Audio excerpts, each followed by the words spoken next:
Là, je vais demander à l'intelligence artificielle de créer un logo pour le 360 Afrique. Donc je lance la commande et ça va prendre peut-être 1 minute. Et hop là. Et on peut répéter cette opération N fois. L'intelligence artificielle dans les médias était en débat au Cameroun. L'initiative de l'Union africaine de radiodiffusion voudrait promouvoir cette innovation numérique dans le continent. L'intelligence artificielle aujourd'hui a son application dans presque tous les domaines et elle n'est pas seulement là, comme plusieurs personnes le disent, pour remplacer l'homme, mais elle est là en fait pour faciliter la vie aux personnes aujourd'hui. Comme les entreprises, les étudiants aujourd'hui utilisent cette technologie pour aller plus vite dans leur travail et aussi pour monter en compétences. Les experts estiment que l'industrie des médias et du divertissement dépensera environ 1,8 milliard de dollars d'ici 2025 en intelligence artificielle. De quoi justifier l'intérêt de cette technologie pour les médias. Il est plus facile aujourd'hui avec les productions audiovisuelles d'associer des éléments d'intelligence artificielle, notamment des statistiques, des tableaux, des graphismes. Vous voulez avoir des statistiques de joueurs, le nombre de minutes jouées, le nombre de courses sur le terrain. L'intelligence artificielle va développer ça. C'est un sujet social, les productions audiovisuelles et même le journalisme en ligne. On a avec l'intelligence artificielle la faculté aujourd'hui d'enrichir nos sujets.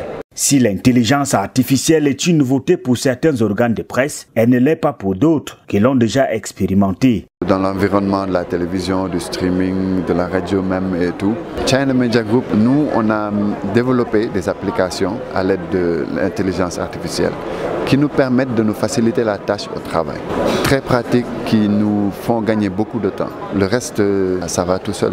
L'intelligence artificielle ne s'applique pas uniquement dans les médias. Au Cameroun, les start-upers l'ont déjà essayé dans d'autres domaines comme l'agriculture. En 2021, nous avons développé une intelligence artificielle capable de détecter les maladies sur les feuilles des plantes. Donc vous voyez qu'avec ce type de technologie, une fois déployée sur une grande surface, on pourra savoir ou alors prédire les maladies sur les plantes et aussi limiter l'impact de ces maladies-là sur la culture.